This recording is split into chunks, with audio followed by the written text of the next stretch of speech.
Chronicle 47, The Bards Stand. All right, let's just dive right into this explainer, shall we? We are traveling deep into the dark, stone underbelly of Irondale today for a tactical breakdown of a pretty brutal event known simply as Thain's first trial. The 47th Chronicle began not with freedom, but with chains. Now, our protagonist here, an Air Genesee bard named Thain, well, he doesn't exactly wake up to a hero's welcome.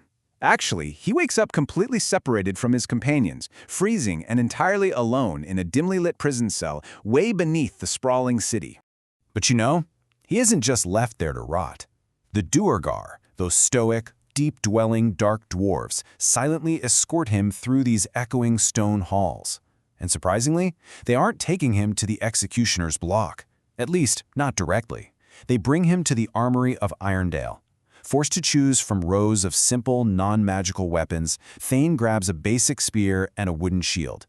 Just the raw, rudimentary tools of survival. Section 1. The Arena and the Ambush. Picture this. You've got the agonizing groan of massive iron doors opening, dust drifting lazily through the morning light, and the absolute deafening roar of thousands of bloodthirsty spectators. At 0 seconds, the arena doors open.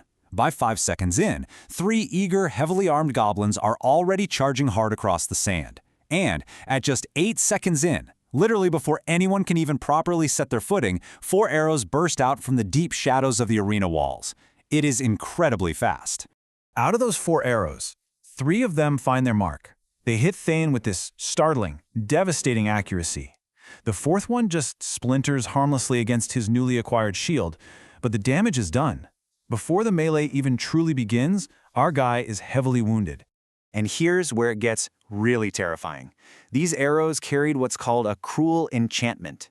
So this wasn't just physical damage, right? Every time a barbed point found flesh, the magic actively sought to steal the target's voice. I mean, think about that specific horror for a bard. A bard literally relies on their voice for their magic, their art, their whole identity. Suddenly, Thain is forced into this desperate battle of will against absolute silence with every single hit he takes. Robbed of his words and fighting off this creeping silence, Thain is backed into a corner. He has to answer with steel. The goblins press in, hacking wildly with a really surprising ferocity. Since he can't easily weave his spells, Thain just meets them with desperate spear thrusts and heavy shield blocks. He's getting driven backward while the Colosseum crowd absolutely roars at every bloody exchange. The tactical pressure here just keeps mounting.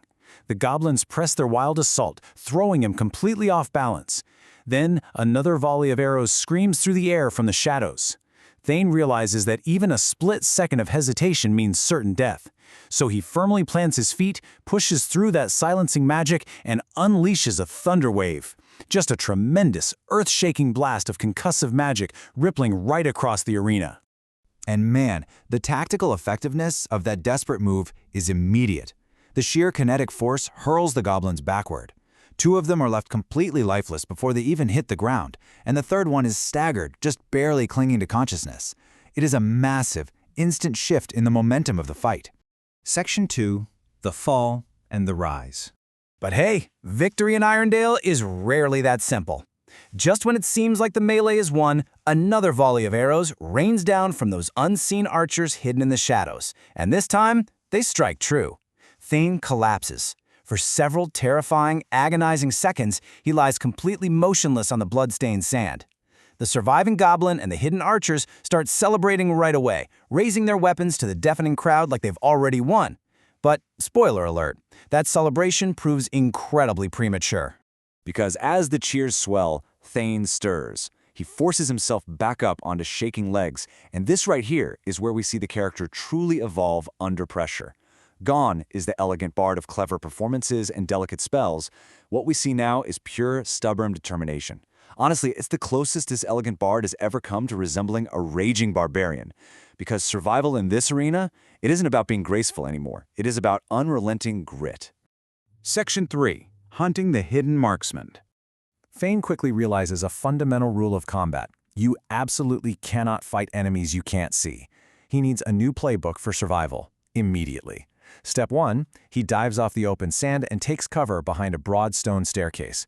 Step 2, now safe from immediate arrow fire, he whispers a prayer of resilience, using his magic to harden his body against piercing wounds as a direct counter to those arrows. And Step 3, he pivots hard from defense to offense, ready to hunt with his blazing firebolt spell.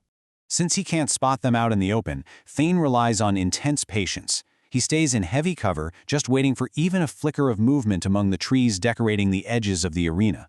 And every single time a hidden goblin betrays its position, Thain answers with a blazing firebolt. One by one, those hidden marksmen fall. He systematically picks them off until, finally, silence completely reclaims the battlefield. Section 4. A shocking betrayal above. So the physical battle is won.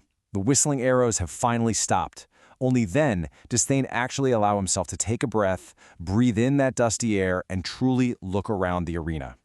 His tired eyes drift upward, past the roaring crowds, past the lower stone balconies, all the way up to the lavish viewing box reserved for the rulers of Eardale. High above the blood and the sand, seated comfortably among the warlord Uzgul's ruthless generals, Thain takes a close look at the spectators who just watched him fight for his life. And what he sees up there changes absolutely everything.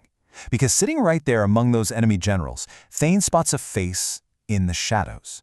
A face he never, ever expected to see in a place of such dark authority. Talinor, his companion, his friend. Talinor was up there, watching the bloodshed from the general's box. No words were exchanged across the vast distance of the Colosseum.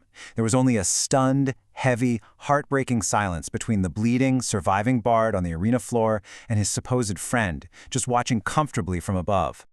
But before he can even begin to process this unbelievable visual betrayal, the moment shatters. The stoic Durogard guards march back onto the sands. They collect the victorious, yet deeply wounded prisoner and escort him away from the harsh light of the Colosseum. They march him right back into the deep darkness of his cold stone cell. Thain's first trial had ended. But clearly, the biggest questions have only just begun. I want to leave you with this provocative final thought to chew on. Why was his companion watching from the ruler's box? Was this some kind of long con betrayal, or is there a much deeper political game at play here within Irondale? This revelation totally recontextualizes everything we just covered in this explainer. The physical battle might be over, but for Thain, the psychological war is literally just beginning.